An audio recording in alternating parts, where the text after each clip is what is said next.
해야죠. 물론 굉장히 필요하지만 청년이 중심이 되는 이런 도시재생 사업들도 있거든요. 그럼에도 불구하고 청년들은 배제되는 경우들이 굉장히 많고요. 힘없는 조직으로 생각을 하기 때문에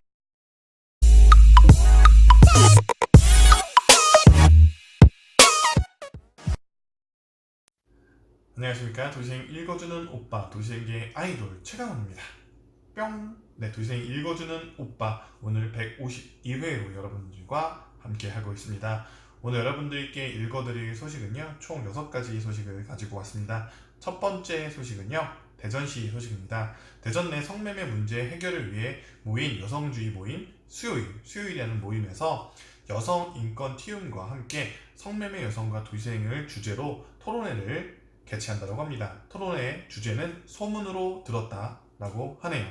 대전의 여성주의 잡지 보슈 팀과 지역의 여성주의 활동가, 여성예술 활동가 등이 참여하는 이번 토론회에는요, 21일 오후 2시 대전 중구 중동에 위치한 청춘 다락에서 열린다고 합니다. 이번 토론회는 대전의 대표적인 성매매 집결지였던 동구, 중동, 대전역 일대의 도시재생 사업의 여성주의 관점으로 바라보는 장을 마련하기 위해서 개최를 한다고 합니다. 특히 중동을 터전으로 삼고 거주해온 성매매 집결지 여성의 삶에 대해 고찰을 하고 이들에게 도시재생이 미칠 영향에 대한 토론을 진행할 예정에 있습니다.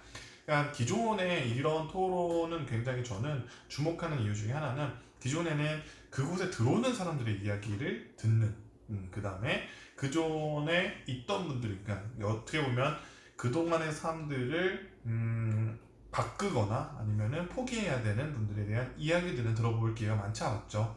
네, 이런 기회를 통해서 실제로 또 다양한 시각을 볼 수 있는 기회일 것 같아서요. 너무나 좋을 것 같고요.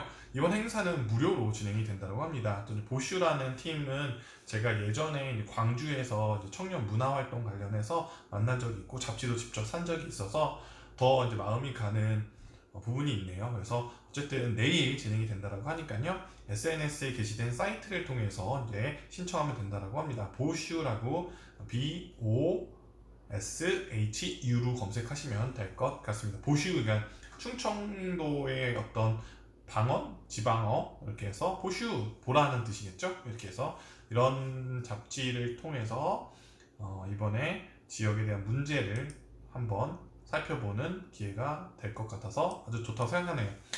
두 번째 소식은요, 세종시 소식입니다. 세종시 조치원에서 2019 조치원로 청춘문화제가 8월 25일 개최된다고 합니다. 장소는 조치원읍 중심가에 있는 차 없는 거리고요. 농협부터 시민회관 사거리까지를 표현한다고 보시면 될 것 같아요. 그래서 25일에 진행되는 이번 프로젝트는요, 11월까지 4차례에 걸쳐서 매월 마지막 주 일요일에 행사가 진행될 예정에 있다고 합니다. 그래서 이번 행사를 통해서 다양한 도시재생 사업에 주민들이 참여할 수 있는 기회를 만든다고 하니까요, 많은 응원 부탁드립니다. 세 번째 소식은요, 지역재생활동연대 팀의 소식입니다. 지역재생활동연대팀에서 도시재생 유리 이대로 괜찮습니까? 라는 주제를 가지고 토론회를 개최하신다고 합니다. 지금 일정은요, 8월 30일 금요일 오후 2시부터 5시까지, 장소는 경상대학교 통영캠퍼스 해양과학대학 해양누리관 1층 소강당에서 진행이 된다고 하고요. 지금 내용은 통영 시민들과 함께하는 지역 재생활동연대 지역순회 토론회라고 하네요.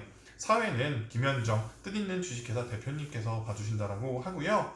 다양한 전문가분들, 그다음에 참여자분들, 특히나 시민연대에 관련된 전문가분들 참여해 주셔서 지금 도시생에 대한 여러 가지에 대한 다양한 시각을 토론하는 자리가 마련된다고 하니까요. 관심 있는 분들은 참여해 보시면 좋을 것 같습니다. 참가비는 10,000원이 있다고 해요. 여기 보면 본토론회는 정부나 특정 단체의 재정 지원 없이 참가자들이 자발적으로 참여하여 준비하고 운영되는 프로그램인 만큼 일부의 비용이 발생하는 것들은 참가비로 충당을 하시는 기획인 것 같습니다. 그래서 참가를 원하시는 분들은 10,000원이 있다는 거, 사전 신청을 해주셔야 된다는 거, 이렇게 알아두시면 좋을 것 같습니다. 네 번째 소식은요, 서울시 소식입니다. 서울시에서 2019 서울시 관리형 주거환경 개선 사업 지역재생 활동가 및 주민 대표 역량 강화 교육을 진행한다고 합니다. 모집 기간은요 8월 21일 수요일까지라고 하고요. 모집 인원은 총 90명이라고 합니다. 교육 장소는 용산 원효전자상가 3층 용산 상상가에서 진행이 된다고 하고요. 신규 교육과 보수 교육, 그다음에 리더십 교육 이렇게 세 단계에 걸쳐서 진행이 된다고 합니다. 관련된 포스터는 여러분들께 공유해드릴 수 있도록 하겠습니다. 지역재생 활동가 옛날 때는 저는 사실은 지역재생이라기보다는 동네재생, 공간재생 활동가들의 역량을 먼저 키워주는 게 굉장히 중요하다고 생각해요. 결국에는 그런 거점 공간과 공간들이 활성화되면서 점들이 이어지는 지역의 어떤 동네, 그 다음에 지역 이렇게 확대. 그러니까 소규모 단위의 사업들부터 뭔가 기획하는 기획안부터 성공하는 방향까지를 잡아주는 것들이 굉장히 중요하다. 왜냐면 저는 이렇게 생각하거든요. 영어 공부도 단계별로 해야 되고요. 63빌딩 올라가도 그 시작은 1층부터 오지 않습니까? 그런 식으로 단계별로 이 역량을 강화시킬 수 있는 커리큘럼을 짜줘야지만 역량을 쌓을 수 있을 거라고 저는 생각이 들어요. 그래서 이런 단계별 수업들의 커리큘럼이나 세팅이 좀 필요하다라는 말씀을 드리고 싶습니다. 다섯 번째 소식은요, 충주시 소식입니다. 충주시에서 충주 청년몰 소소한 시장 시즌 11을 오픈한다고 합니다. 이번 프로그램의 일정은요 8월 25일 일요일 1시부터 6시까지 진행이 되고요. 장소는 충주댐 물문화관 1층에서 진행이 된다고 합니다. 그래서 이번 프로그램에는 보드게임, 메이커스 체험, 보드게임 대여와 메이커스 체험은 미리 신청을 해주셔야 된다고 하니까요.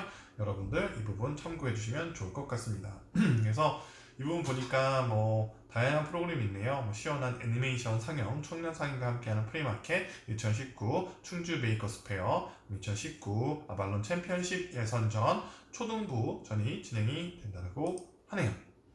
마지막 소식은 예산군 소식이고요. 예산군 도시생 지원센터에서 집수리 교육과정 1기 참가자를 모집한다고 합니다. 그래서 두 가지로 나누는데요. 집수리 학교와 목공 수업 1기로 나눈다고 합니다. 모집 기간은 9월 6일까지이고요. 교육 일정은 두 개가 좀 달라요. 그래서 이건 포스터를 통해서 확인해 주시면 너무나 좋을 것 같고요. 교육 장소는 지금 현재 교육 장소로 나와 있는 공간은요 아직 픽스가 안 된 것 같아요. 공간에 대한 설명은 아직 없네요. 어쨌든 예산군민 누구나 신청 가능하다고 하고요. 총 각 파트별로 5회차씩 진행이 된다고 합니다. 신청 방법은 문자 접수인데요. 박정우 노댐 나무숲 마을관리 복지협동조합 대표님께 해주시면 된다고 하네요.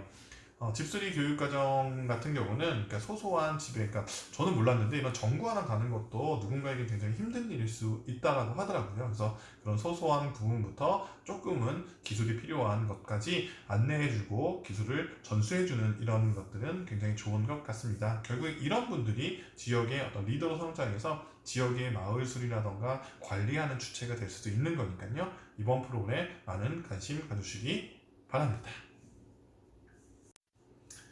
오늘 이렇게 6가지 소식을 전달해 드렸어요. 지금 현재 도시생에 대해서는 다양한 분야, 다양한 기획, 다양한 교육들이 진행이 되고 있는데 결국에는 이 교육과정 중에 참여하시는 주민분들의 다양성도 중요하다는 생각이 듭니다. 지금 당장 네이버 키워드 검색을 해보십시오. 도시생 대학, 도시생 수료식을 검색하다 보면 그 공간에 사실 조금 기성세대 분들이 많은 비율을 차지하죠. 물론 굉장히 필요하지만 청년이 중심이 되는 이런 도시재생 사업들도 있거든요. 그럼에도 불구하고 청년들은 배제되는 경우들이 굉장히 많고요. 힘없는 조직으로 생각을 하기 때문에 조금은 그들의 의견이 개진되거나 어떻게 보면 실행되지 못하는 경우도 있습니다. 저는 지역에서 청년이 없다는 것은 결국에는 미래가 없다는 것이고요. 그들이 성장할 수 있는 토양이나 어떤 양분들을 지역에 있는 선배들 그룹들께서 쉐어해 주시지 않는다면 결국에는 그 동네는, 그 사업들은 결국엔 끝이 있을 수밖에 없습니다. 저희가 자손을 낳는 이유도 그런 거죠.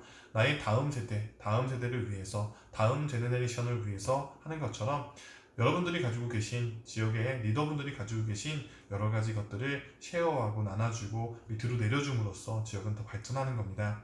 저는 그렇게 생각합니다. 조금 불편한 사람들과 조금 오해가 될 수도 있는 상황에서도 지역을 위해서 정말 꾸준히 열심히 하는 그런 사람들을 조금 더 주목해 줬으면 좋겠습니다. 도시재생 사업은 정치가 아니라 정직해야 되지 않을까요? 또한 도시재생 사업은 사업이라기보다는 협업의 관계를 만드는 것도 더 중요하지 않을까요? 불편하다고 부르지 않고 불편하지 않다라고 나와 같은 의견이 있다고 감싸 안는다면 과연 도시재생 사업이 바른 방향으로 갈 수 있을까요? 우리의 사회가 여야로 구분되어지고 다양한 의견들을 수렴하는 이유는 그 방향성을 찾기 위해서, 그리고 그 방향성이 어떤 명분을 갖기 위해서 그렇습니다. 여러분의 도시재생 지역은 어떻습니까? 저는 사실 그런 부분에 대해서 오늘 굉장히 많은 고민이나 생각을 해보게 되는데요. 어쨌든 저 또한 어떤 거를 부정하고 비판하기보다는 그런 것들을 바꿀 수 있도록 노력하는 사람의 한 사람으로서 노력하겠습니다.